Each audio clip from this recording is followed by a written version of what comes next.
বর্তমানে পৃথিবীতে রয়েছে শত শত দেশ। এই শত শত দেশে যখন প্রতিদ্বন্দ্বিতা হয় একে অপরের সাথে মাঠে, তখন আমরা প্রথমেই শুনতে পারি সকলের জাতীয় সঙ্গীত। সর্বপ্রথমেই যেটা বলবো, বাংলাদেশের জাতীয় সঙ্গীত হলো এমন একটি জাতীয় সঙ্গীত যেটা অনেকক্ষণ ধরে চলে। হ্যাঁ, এটা বলা হয় দীর্ঘতম জাতীয় সঙ্গীতগুলোর মধ্যে আমাদের জাতীয় সঙ্গীত অন্যতম। এই যে এত ভালোবাসা, এত ভালোবেসে আমরা আমাদের জাতীয় সঙ্গীতকে অন্য পর্যায়ে নিয়ে গিয়েছি, এটা শুধুমাত্র আমাদেরই সংস্কৃতির পরিচায়ক।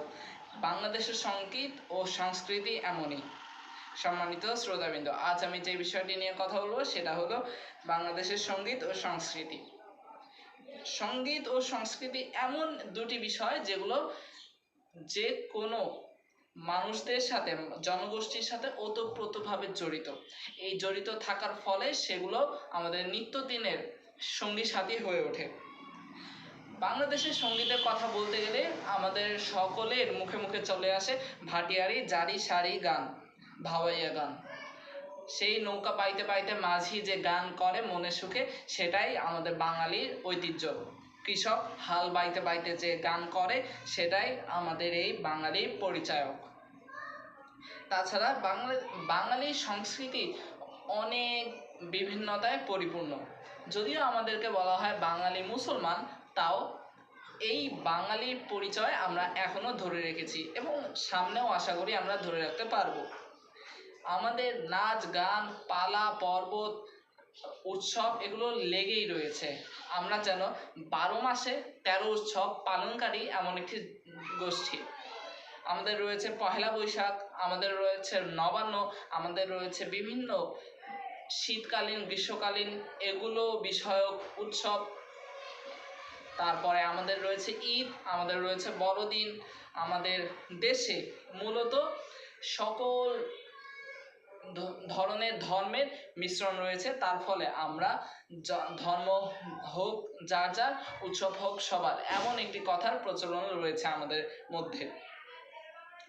এই আনুষ্ঠানিকতার কারণেই আমরা একে অপরের ভাই ভাই হয়ে উঠি। এই ভাই ভাই হয়ে ওঠার কারণে বাঙালির জাতিকে আমরা অন্য পর্যায়ে নিয়ে যেতে পারি আমাদের জাতীয়তাবাদের পরিচয় দিয়ে। আমাদের জাতীয়তাবাদ আমরা ভিত্তি মজবুত করি আরও বেশি যখন আমরা এগুলোর সাথে সম্পৃক্ততা বজায় রাখি। আমাদের ভাষাও আমাদের সংস্কৃতির অংশ। এই বাংলা ভাষার জন্য যেদিন আমরা প্রাণ দিয়েছিলাম, সেদিনই প্রমাণিত হয়েছিল যে বাঙালি এমন একটি জাতি, সেই জাতি ছেলেখেলা করার মতো জাতি নয়। সে জাতি একবার যদি চায়, একটি জিনিসের জন্য নিজের প্রাণ পর্যন্ত দিয়ে দিতে পারে। আর সেই জাতির সংস্কৃতি ভালো হবে না, এটা তো মানেই যায় না। আন্তর্জাতিক বিশ্বমণ্ডলেও বাঙালির ঐতিহ্য, বাঙালির সংস্কৃতি অনেক বেশি পরিমাণে ছড়িয়ে গিয়েছে। আমাদের লুঙ্গিকে সারা বিশ্বে অনেক ভালো করে প্রতিষ্ঠিত করা হয়েছে।